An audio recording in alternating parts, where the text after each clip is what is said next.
Well, it's a pleasure to be here and talk to you today about a Bitcoin of talent. In ancient Greece, talent was a unit of measurement, either for gold or silver. And what's interesting about this etymology of the word talent is that although today we don't really use talent to refer to a currency or describe a system of payment, actually still encapsulated in the meaning of talent is this idea of high value.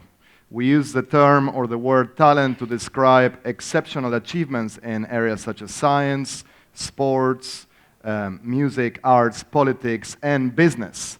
And one of the fascinating things about talent is that at a very exacerbated or extremely high level, I think there is little question that individuals possess it. Even though we can't observe it directly, when somebody achieves things such as Federer, Messi, or the Williams sisters, it's unlikely that we explain such achievements using alternative theories or models such as luck, serendipity, or hard work, even if hard work forms a part of it.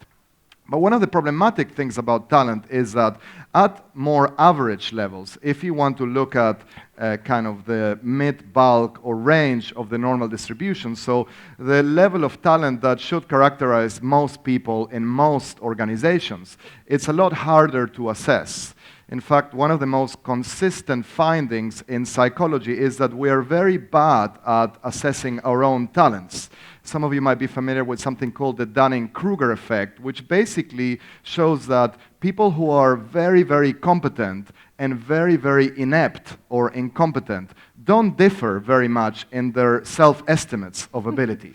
Okay? So this is problematic because what it shows, and probably after 5 or 6 decades of social psychological research, one of the few consistent and replicated findings is that we're not as talented as we think we are. Okay, mostly. So we're not very good at evaluating our own talents. We're also not very good at evaluating other people's talents. What's quite interesting is that this is particularly the case when other people are deluded about their own talents. They manage to fool us about how talented they are. And there's a brilliant evolutionary explanation for this, which is that if you have managed to fool yourself, if you have lied to yourself, it's going to be a lot easier for you to fool others. You don't even have to lie to them because you lied to yourself already. So in evolutionary terms, those who are most self-deceived, those who are most deluded, in a way have an advantage, which is they'll be able to trick other people into believing that they are talented. So I think with this in mind, wouldn't it be great if technology could be leveraged to create something like a Shazam for the soul? Imagine you walking around a bar or an office or really the busy streets of Mumbai or Delhi, and you want to work out how much talent or potential somebody has. You only need to take out your phone, point at them, and then you get a full talent passport. And you can show this passport to others if you want and report, what your main competencies might be, your main leadership potential, and so forth. I mean, does it sound too far-fetched to expect technology to do this? I think what I'm trying to show in this presentation is that many of the different pieces of the puzzles that need to come together to achieve this are already in place. And what I think is interesting is that, for those less likely to be in this room now, but for those who are a little bit more worried and kind of concerned that technology might be leveraged for this purpose, it's important to acknowledge that we do these things intuitively all the time. Even if we don't have as yet a Shazam for the soul, when we are interacting with people, we're very quick to make judgments, and in fact there are prejudgments, which is where prejudice comes from, on their talent, on their ability, on their trustworthiness, and so forth. So I want to try to take a very, very quick look at different talent signals that have appeared or are very much in development right now. The first is image, to look at photographs of individuals. And admittedly, sometimes it's unnecessary to use technology to try to understand what a person is feeling or what a person's personality is. In fact, body language and nonverbal communication is so strong in some cases that it's very hard for us to control it. And we leak even without our awareness or will signals or messages that others pick up. In fact, the evolutionary basis of emotion is to communicate things we're feeling to others, regardless of whether we are conscious of those feelings or not. However, with more average faces, and if you want to scale this and not rely on just people you either know well or people who are very expressive, technology can play an important role. So Microsoft and other companies have developed very useful APIs, for example, where you can put your face or other faces through, and it gives you a basic marker of the individual's personality or their emotions. Shown here is Michal Kozinski, who is actually doing a lot of work in this area at Stanford. We also know that digital interviews, which are a growing area and industry in the selection market, can be mined not only by humans, but also by computer-generated algorithms. You can see it's nice to actually look at videos or footage of interviews without actually paying attention to the content. You know, I sound very smart when you can't hear what I'm saying. It's because I had a lot of media training, so it really seems that I know what I'm talking about, but not really. But one of the interesting things is that computer-generated algorithms don't rely on holistic interpretations. They actually pinpoint and identify main signals that are correlated with potential or with performance. It takes the average human 30 seconds to decide whether they trust somebody else, whether they think a target or individual has a certain personality. So, you know, I've been speaking for about 7 minutes, but in 30 seconds, you already made up your mind as to whether what I'm going to say makes sense or not. And then all I'm trying to do is to persuade you that you might be wrong, but it's very hard to do that. With computers, you don't have this issue because computers are not biased. Computers don't care. Very much unlike people who are very, very vested in decision-making processes. So the average digital interview can yield, in 25 minutes of interviewing one individual, you can extract 80 million data points. Many of these data points will be completely atheoretical and meaningless, but some will be important markers of traits such as extroversion, confidence, and even competence. And one of the interesting things about this methodology is that the average interview is used pretty much ubiquitously. It's very hard to get a job without being interviewed. And also, we know that human raters are very biased in their evaluations of interviewees. For example, narcissists and psychopaths interview very well. They also do very well on first dates, but when you hire them or marry them, you know, it's too late, too little, too late, I would say.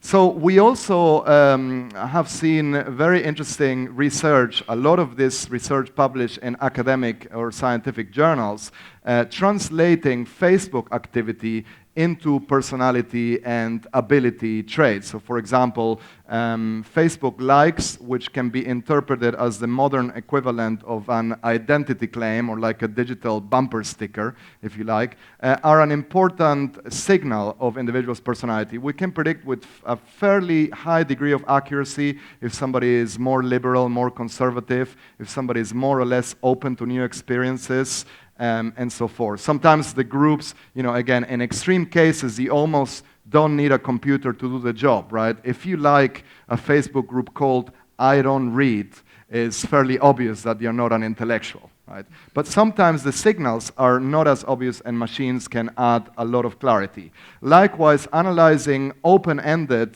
data, unstructured data such as text, can help us infer individuals' personalities. So here you have correlations between frequency of different words used and scores on different personality characteristics. So if you're high on neuroticism or low on emotional stability, you use words such as awful, tough, lazy, depressing. If you're extroverted, you talk about bars, drinks, restaurants. Esther, probably that will be your Twitter feed if we mine it, highly extroverted. If you're open to new experiences, you use pedantic and sophisticated words, you know, such as folk and narrative, and so forth. There are lots of apps and sites that can actually mine Twitter to derive a personality profile. We work a lot with a company called Receptivity, a Canadian startup. They're probably the most accurate AI in mining Twitter. And you don't just have to log in to do it. You can put anybody's Twitter handle and get a comprehensive personality and even talent profile of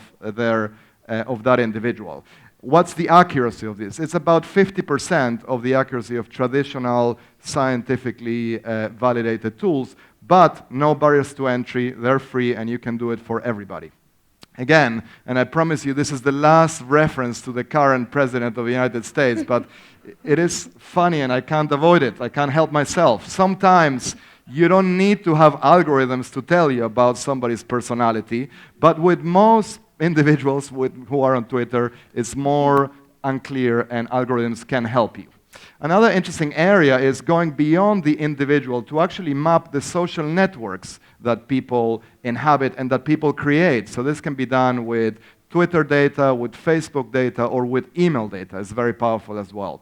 And although there's a lot of discussion on gamification or game-based assessment, I think the groundbreaking kind of leap or progress will come when we stop creating boring, long games that don't really engage millennials and keep their attention or improve their user experience, but when we extract signals from existing games. So for example, maybe if you want to hire a kick-ass salesperson, you look for how they play Angry Birds. Maybe if you want somebody curious or high on sensation seeking or somebody who can't control themselves, you look at their Pokemon Go scores. Interesting parallels here with how Tinder, for example, has gamified dating. The same could happen with HR or talent-related tools. And I think what we will see in the next few years is that the boundaries between the digital world and the physical world will decrease. Is a brilliant example, and I'm sure many of you, like myself, periodically look for the Darwin Awards. You know, it used to be people who die while taking selfies of themselves with their selfie stick. Recently, we had an influx in death caused by Pokemon Go players, you know. Really nice example of a game that also tells you about somebody's intelligence to adapt to the real world. And I think in the future we're going to see data being mined from other sources. You know, maybe the movies we watch on Netflix. I pay a lot of attention that I watch is, you know, just very sophisticated and highbrow French movies. In case somebody's looking at that data, I fall asleep and I don't care, but in case somebody's looking at that data to recruit me, you know, I don't watch any kind of slapstick comedies there. The Spotify playlist, what we buy on Amazon, and I think Uber is a brilliant example. I think talent is being Uberized in general. The fact that we can rely that such a simple data point as the Uber rating for drivers and passengers can be so indicative of a person's emotional intelligence, of a person's rewardingness or likability is, I think, very compelling.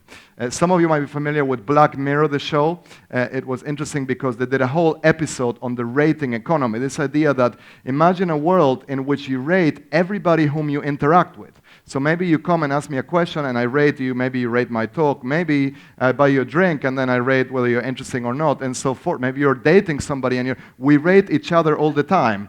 And a couple of years, there was an app called People, which tried to implement this. People were shocked. But actually, I think it's fine to crowdsource our reputation and have like an ongoing 24/7, 360. It might not just be useful to actually identify talent, but to make people behave in better ways. So I think one of the problems that these advances present is, you know, that there is now a difference between what we could know about people and what we should know about people, and these boundaries, the difference or the distance, keeps widening.